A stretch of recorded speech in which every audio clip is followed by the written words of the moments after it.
The flames from my father's will danced in Veronica's manicured hands as she held it over the memorial candle at his wake. The paper curled and blackened, years of careful planning reduced to ash that fell like snow onto the funeral home's burgundy carpet. "I'm his wife, I get everything," she shrieked, her voice cutting through the subdued murmur of mourners. 3 years of marriage trumps your 28 years of being his disappointment of a daughter. I stood perfectly still beside Dad's casket, watching the theatrical performance with the same strange smile I'd been wearing since I'd found him 3 days ago. Cold. Blue. Dead at 55 from what the paramedics initially called a massive heart attack. "That was the only copy," Veronica announced triumphantly, grinding the ashes under her stiletto heel. "Now the state will recognize the truth. Everything goes to the surviving spouse. The house, the business, the life insurance. All of it." Behind her, her son Derek smirked at me with the same predatory expression he'd worn since she'd moved them into our home 3 years ago. At 25, he was 3 years older than me, but had never worked a day in his life, content to leech off my father's success while calling himself an entrepreneur. "Ms. Pierce," the funeral director said nervously. "Perhaps we should." "It's Mrs. Pierce," Veronica snapped, though she'd never legally changed her name from Hendricks. "And we're conducting family business." I remained silent, my hand resting on Dad's casket.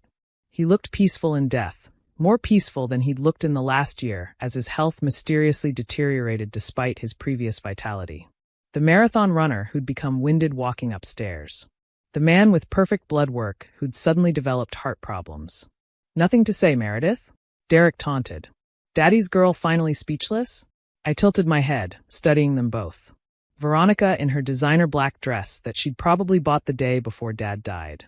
Derek in his ill-fitting suit, already calculating how to spend his windfall. Neither of them crying. Neither of them even pretending to grieve. "Did you know," I said conversationally, "that Dad installed security cameras in his home office 6 months ago?" Veronica's triumphant expression flickered. "So what? Just making conversation." I touched Dad's cold hand one last time. He was so proud of that system. Cloud storage, motion activated, completely hidden. He said it would protect his most valuable assets. "His assets are mine now," Veronica said, but uncertainty crept into her voice. The funeral home's main door opened, and 2 figures entered. I didn't turn, but I watched Veronica's face pale as she recognized them. "Mrs. Hendricks," Detective Patricia Santos said, her badge gleaming under the funeral home's soft lighting. "We need to speak with you about your husband's death." "It's Mrs. Pierce," Veronica said weakly. "And he had a heart attack." The hospital confirmed. "The hospital confirmed he died of cardiac arrest," the second figure corrected. This was Dr. Michael Roberts from the medical examiner's office. "Which is how everyone dies, technically. The question is what caused the cardiac arrest." "His heart condition," Derek said quickly. Too quickly.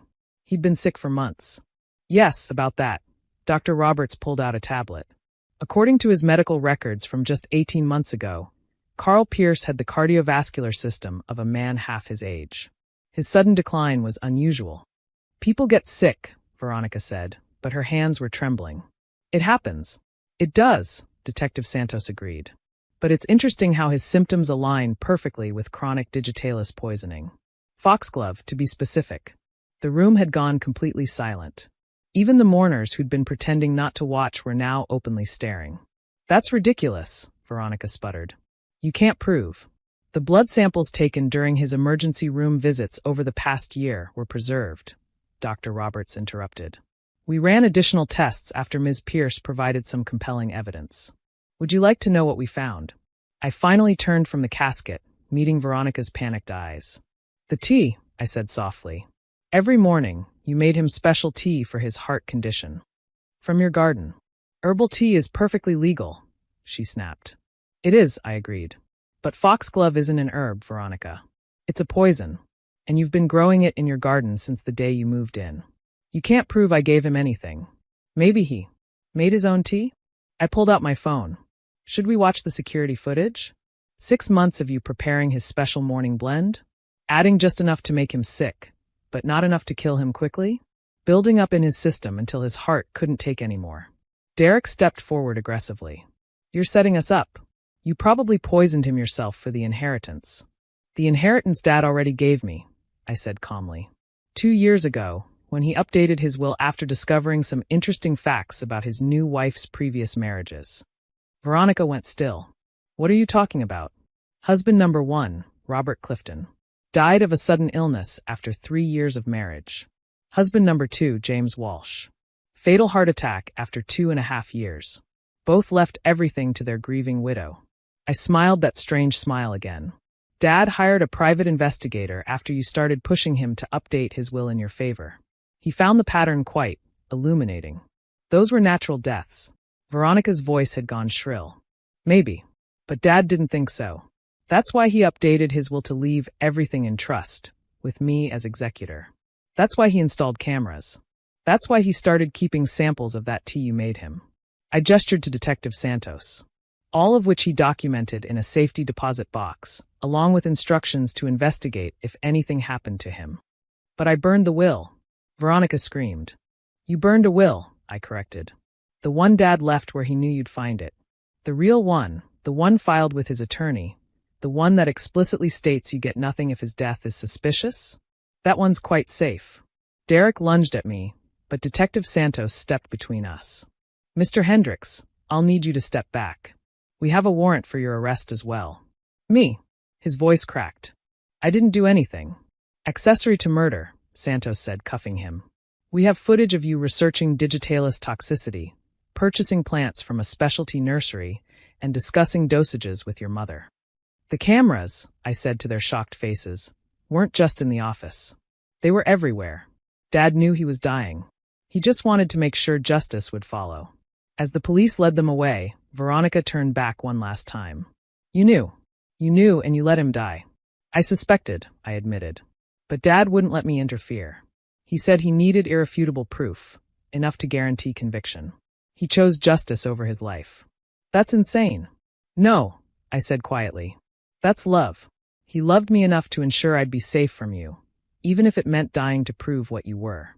He knew you'd come after me next, just like you probably went after Robert Clifton's daughter and James Walsh's son. Her face confirmed what we'd suspected. There were other victims, other children who'd lost fathers to this black widow. The funeral home emptied quickly after that, leaving me alone with Dad's casket and Mr. Morrison, the funeral director. I'm sorry for the disturbance, I said. He shook his head. Your father was a good man. He deserves justice. I looked at Dad one last time before they closed the casket. He'd lost weight in those final months, his face gaunt from the poison coursing through his system. But he'd never wavered, never let on that he knew what was happening. I'm going to find them, I whispered to him. All the other victims. All the other children who lost their fathers to her greed. I'm going to make sure their stories are heard. It's been a year now. Veronica and Derek are serving life sentences. The digitalis in Dad's system, combined with the evidence he'd gathered, made it an easy conviction. The investigation revealed 4 previous husbands, all dead under similar circumstances. 4 families destroyed by one woman's greed. I used my inheritance to start the Carl Pierce Foundation for Victim Advocacy, helping families investigate suspicious deaths of loved ones. We've already helped solve 3 cold cases, all involving poisoning by family members. Dad's sacrifice saved more than just me. It exposed a serial killer who'd hidden behind marriage certificates and crocodile tears. He gave up his life to ensure no other family would suffer like those before us.